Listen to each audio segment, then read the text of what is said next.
Hola, ¿qué tal, jóvenes? Muy buen día.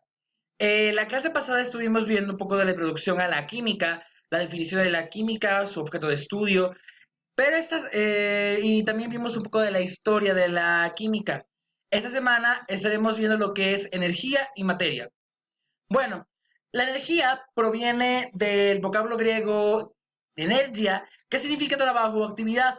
Realmente lo podríamos definir como la capacidad de algún objeto o cuerpo de producir, obrar o generar movimiento.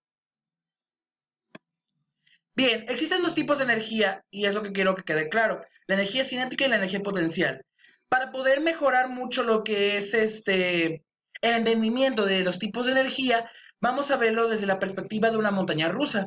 Bueno, eh, primero, la energía potencial es aquella que va a mover un objeto del reposo hacia el movimiento. Cuando iniciamos un recorrido en una montaña rusa, el carrito empieza a moverse de a poco gracias a unos motores y llegamos a la primera cúspide, que es la que está en la imagen. Entonces, llega un momento en el que se detiene por completo y el carrito cae por propia gravedad y esa energía se le podría considerar como energía cinética, es decir, aquella energía que inicia o se desprende del movimiento. Entonces, claro está que las montañas rusas tienen un mecanismo en el cual la primera cúspide o la primera curva es demasiado pronunciada. ¿Para qué? Para que se pueda generar la suficiente energía cinética y que el recorrido se pueda terminar. Realmente no hay ningún motor que mueva una montaña rusa, sino que es la misma energía que se desprende del movimiento. Las vueltas, subidas, bajadas, hacen que se pueda terminar el recorrido que presenta la montaña rusa. Bueno, ahora vamos con materia. La materia podríamos definirlo como aquello que puede ocupar un lugar en el espacio, un volumen, una masa en el espacio. Entonces, esta materia, generalmente dentro de la teoría cuántica existen cuatro tipos de materia.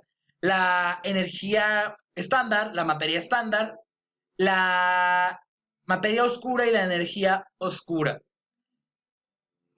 Bien, las propiedades intensivas de la materia son aquellas que no están relacionadas con la masa de la materia per se y se dividen en dos, características y generales.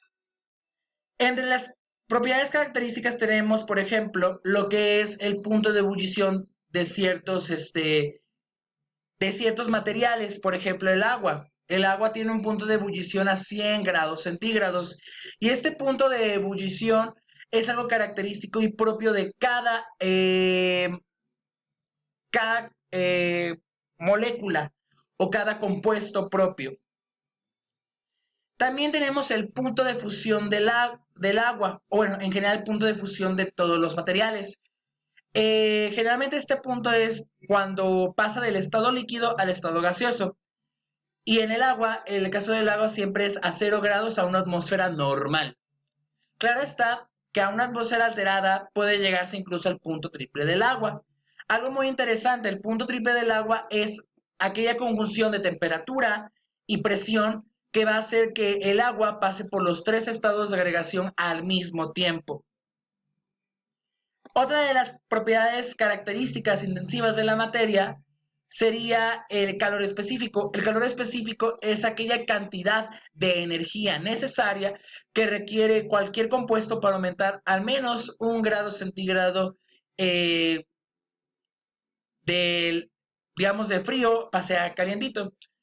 Entonces, digamos, el calor específico del agua generalmente lo manejamos nosotros como caloría, que la caloría se lo podría definir como la cantidad de energía requerida para aumentar 1 grado centígrado 1 mililitro de agua. Ahora, las características generales, y permítame, voy a pasarme de este lado. En las características generales tenemos, por ejemplo, la viscosidad.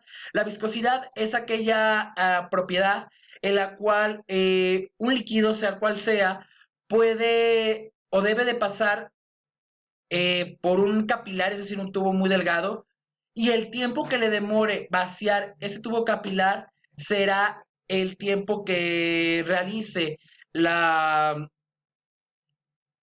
la sustancia dependiendo de su viscosidad. Digamos, el agua tarda muy poco tiempo en desalojar ese tubo capilar, pero por ejemplo, la miel o el aceite tardan bastante, debido a que son materiales bastante viscosos. Otra propiedad general de la materia podría ser la concentración. En la imagen tenemos un compuesto excesivamente concentrado, uno diluido y uno muy diluido. Por lo tanto, eso es general porque puede estar o puede compartirse con otros compuestos. Perdón, no es necesario,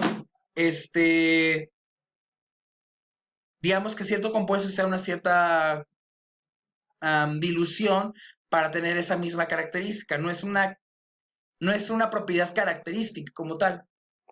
Otras propiedades intensivas generales de la materia podrían ser el olor, el color y el sabor. Claro que también entran dentro de generales porque hay muchos compuestos que comparten el mismo color, como por ejemplo el fósforo puede ser rojo, las manzanas son rojas, las fresas son rojas, el refresco hay refrescos que son de color rojo, etcétera, porque se comparten entre varios compuestos. El sabor, por ejemplo, el sabor ácido lo puede compartir el limón, lo puede compartir el yogur, lo puede compartir algún compuesto como el vinagre. Entonces, son propiedades intensivas de la materia, aquellas, recapitulando, aquellas que no tienen que ver con su masa o su peso. Bueno, propiedades extensivas de la materia. Todas las propiedades extensivas de la materia tienen que ver con la masa o la cantidad de masa o volumen que ocupa la materia en el espacio. Por ejemplo, aquí tenemos en la primera imagen tenemos una característica que es el volumen y que es un precepto de Arquímedes. El precepto de Arquímedes es cuando tú pones en un cierto recipiente, le tomas el volumen, metes algún objeto que no le puede sacar tan fácilmente su volumen y lo metes, y la diferencia entre antes de poner la piedra en este caso y después de poner la piedra sería el volumen ocupado por la piedra. Y también tenemos lo que es masa y peso. Masa refiere a lo que es la cantidad de materia pura que tiene el compuesto. El peso, por su parte, refiere a lo que es la masa afectada por la gravedad. Claro, también entre propiedades extensivas, dos propiedades extensivas pueden hacer una propiedad intensiva. Por ejemplo, el volumen, la relación entre volumen y masa puede generar la propiedad intensiva de la densidad, que es decir, cuánta masa o cuánto peso tiene cierta cantidad de volumen de la materia, de cualquier compuesto en general. Bueno, voy a regresar a mi lugar. Sus actividades a realizar. La primera será realizar una investigación acerca de las diferentes propiedades de la materia. Tienen que hacerla a mano, recuerden que todas las actividades son a mano, y tienen que diferenciar entre propiedades intensivas y entre las propiedades intensivas, las características y las generales, y las propiedades extensivas de la materia. Luego realizarán una síntesis del video de qué es lo que observamos con sus respectivas capturas. Recuerden que esta actividad tiene un gran valor para su asistencia. El valor de todas estas actividades es de 5%. Les agradezco mucho la atención prestada. La siguiente clase estaremos viendo modelos atómicos.